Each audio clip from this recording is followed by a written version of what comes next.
Frères et sœurs, écoutez-moi attentivement. Si quelqu'un vous dit qu'il ne croit pas en la puissance de Satan, il a déjà été lui-même séduit par Satan. Le diable existe et ses pouvoirs sont réels. Si quelqu'un vous dit qu'il ne croit pas au fait des malédictions, eh bien il ne connaît pas simplement le règne spirituel. Les malédictions existent véritablement. Et les malédictions héréditaires sont une réalité biblique claire. Eh bien elles existent, toutes ces choses existent. Vous savez, la manière de résoudre le problème est ce qui fait problème. Ce n'est donc pas l'existence ni des malédictions, ni des hôtels de famille, ni les sorts. Non, toutes ces choses existent, Satan existe. Mais cependant, c'est la manière de combattre qui cause problème à l'église. Ce n'est pas tant l'existence, mais c'est la manière de combattre. Le combat spirituel est une réalité, mais il y a une méthode de combattre. C'est simple.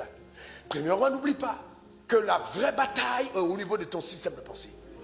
Et que chaque fois que tu veux livrer un combat spirituel, demande-toi, est-ce que ta pensée est juste? C'est la première chose. C'est au niveau de ton système de pensée. Les raisonnements, les hauteurs qui se lèvent contre la connaissance de Dieu. Nous amenons toute pensée captive à l'obéissance de Christ. Tout part dans ton système de pensée. Satan n'est pas si fort que ça. Mais tout ce qu'il essaye de faire, c'est de corrompre ton système de pensée. Simple. Notez que Adam n'était pas possédé, mais Adam a été manipulé. Parce que Satan est capable de t'amener à agir avec tes propres forces contre toi-même. Je dis quoi? Il est capable de t'amener à agir avec tes propres forces contre toi-même. Donc il n'est pas si fort que ça. Mais il est rusé. Satan ne sait pas à quoi tu penses. Mais Satan peut te faire penser à ce qu'il pense. Donc il y a des pensées qui viennent de toi, il y a des pensées qui viennent de Dieu, mais il y a des pensées qui viennent de l'enfer. Et si tu ne sais pas neutraliser tes systèmes de pensée, je te garantis, la destruction commence par là. Regardons sur 1 Jean 5 verset 4. Regardons simplement. Maintenant je pose une question. Quels sont ceux parmi vous qui sont nés de Dieu? Eh bien, qu'est-ce que la Bible dit? Tout ce qui est, remettez le verset s'il vous plaît, tout ce qui est, parce que Raoul Wafo est né de Dieu, il triomphe, je triomphe du monde, et la victoire qui triomphe du monde, c'est ma foi, clair et net.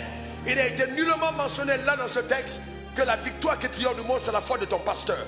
Non, c'est ta foi personnelle qui te donne de triompher du monde, et la Bible nous garantit que tout ce qui est né de Dieu triomphe du monde. Je vous pose cette question, vous avez vous dit c'est simple, hein? Mais c'est profond. Qui parmi vous croit qu'il est vraiment né de Dieu? Alors, est-ce que tu crois que Dieu ment? Non, est-ce que tu crois que Dieu ment? 1 Pierre 5, verset 8 à 10. Regardez ce qui est écrit. Soyez sobres, veillez. Votre adversaire, le diable, rôde autour de vous comme un lion rugissant. Un lion rugissant. Cherchant quoi? Qui il dévorera. Ça veut dire que si Satan pouvait dévorer tout le monde, il ne serait pas en train de chercher. Donc l'accès n'est pas facile.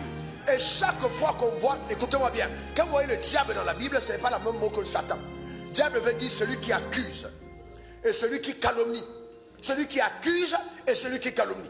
Donc quand on dit que le diable rôde, il va commencer à te jeter des accusations. Donc le rôle du diable, c'est de t'accuser, c'est de ramener la culpabilité. Donc si tu n'as pas compris le rôle du sang, alors l'accusation du diable va déstabiliser ta vie. Alors qu'est-ce que Satan fait? Il essaye de voir les plus faibles, ceux qui n'ont pas la foi, ceux qui ne comprennent pas la parole, ceux qui sont eux-mêmes en train de remettre en cause l'efficacité du sang de Jésus à leur égard, et par là il pénètre pour frapper. Et la Bible dit, résistez-lui avec une foi ferme. On n'a pas dit avec des cris faibles, ni avec des battements de mains violents. Non, je peux crier fort, je peux taper les mains fort et avoir une absence de foi. Ce n'est pas le battement des mains ni les cris forts qui démontrent ma foi. Donc écoutez-moi bien, est-ce que je suis quand le fait de battre mes mains, si ça peut t'éveiller, batte tes mains. Mais je te dis encore, le battement des mains et les cris forts ne remplacent pas une foi faible. Résistez-lui avec une foi faible, sachant que les mêmes souffrances, oh my God, sont imposées à vos frères dans le monde. Donc, voyez-vous, ce que je vous ai dit tout à l'heure, les mêmes souffrances, dans les mêmes défis, la même adversité, les mêmes problèmes sont à récurrent. Tout le monde. Ne crois pas que tu as ton entreprise, depuis du jour au lendemain, tu deviens milliardaire, mon ami. Hey, c'est un parcours. Si tu vois quelqu'un qui n'a que 10 millions d'épargne dans son compte bancaire, il a fait du chemin. Sauf s'il a volé dans son service. Il a fait du chemin. C'est du chemin, frère. Est-ce que vous comprenez? Les mêmes souffrances sont imposées à vos frères. Donc Dieu reconnaît que les frères en Christ vont souvent souffrir. C'est tout à fait normal, frère. Donc souffrir n'est pas une malédiction. Continuons. le Dieu de toutes les grâces qui vous a appelé en Jésus-Christ à sa gloire éternelle, après que vous aurez souffert un peu de temps, vous perfectionnera lui-même, vous affermira, vous fortifiera, vous rendra inébranlable. Il vous rendra inébranlable. Donne-moi ton meilleur amen. Je me rappelle, touchant 15 000 francs CFA par mois, ayant reçu de Dieu l'interdit de par mes convictions nées de la communion avec les Écritures et le Saint-Esprit, de poser mes problèmes à un homme sur la terre des hommes, je me suis adressé à Dieu avec requête et supplication. Quand le Seigneur m'avertissait la nuit, je n'arrive jamais en retard. Je n'arrive jamais en retard. Et moi qui croyais que le délai était passé et que nous étions le 31 et que là, ça devient compliqué. Dieu me dit, je n'arrive jamais en retard. Jamais je n'arrive en retard. J'arrive toujours avant l'heure. Amen. Et là, j'ai vu comment un couple est entré chez moi me donner mon loyer. Amen. Dans une enveloppe, 91 000 francs CFA, 1000 francs CFA de prendre mon warren pour aller le déposer chez le propriétaire. Il y avait deux options. Obtenir les 90 000 et puis croire et puis me dire, il faut quand même que j'achète un peu de porc au four. Et que mon propriétaire peut attendre. Alors le problème, c'est que la discipline d'orienter cet argent à la personne à qui je devais m'a rendu inébranlable dans mes convictions. Donc les épreuves que vous traversez vous affermissent. Les épreuves auxquelles vous êtes exposés vous donnent de connaître votre Dieu. Et plus Dieu te délivre dans les moindres situations, mieux tu feras face à de plus grands défis. Personne ne va affronter le Goliath de sa destinée s'il n'a pas terrassé le lion et l'ours de sa plantation. Donc il est important de livrer le combat contre le lion et l'ours et attendre l'exposition face à Goliath. Donc les épreuves qui arrivent sont un terrain d'entraînement pour toi, te permettant de les surmonter. Déclare après moi, je suis inébranlable.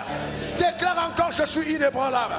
Déclare encore, je suis inébranlable au nom suprême de Jésus. Et même ton mari peut te donner une lettre de répudiation. Ta femme peut te quitter. Ne veut pas dire que ton histoire est terminée. Ça peut faire partie du parcours par lequel Dieu veut que tu passes pour être affermi dans ta foi. Il a permis à dessein. Écoute-moi très bien, aucune situation arrivant dans ta vie ne pourra altérer le plan arrêté par le ciel à ton égard. Ta manière de dire amen m'emmène. La seule personne capable de mettre feu à ta course s'appelle toi-même. Satan n'y a pas toi et autorité. Aucune personne autour de toi, moi-même ton pasteur, je ne peux pas mettre feu à ta course. Est-ce que tu sais que si Dieu vient devant toi et il te dit meurs demain, tu peux lui dire je refuse?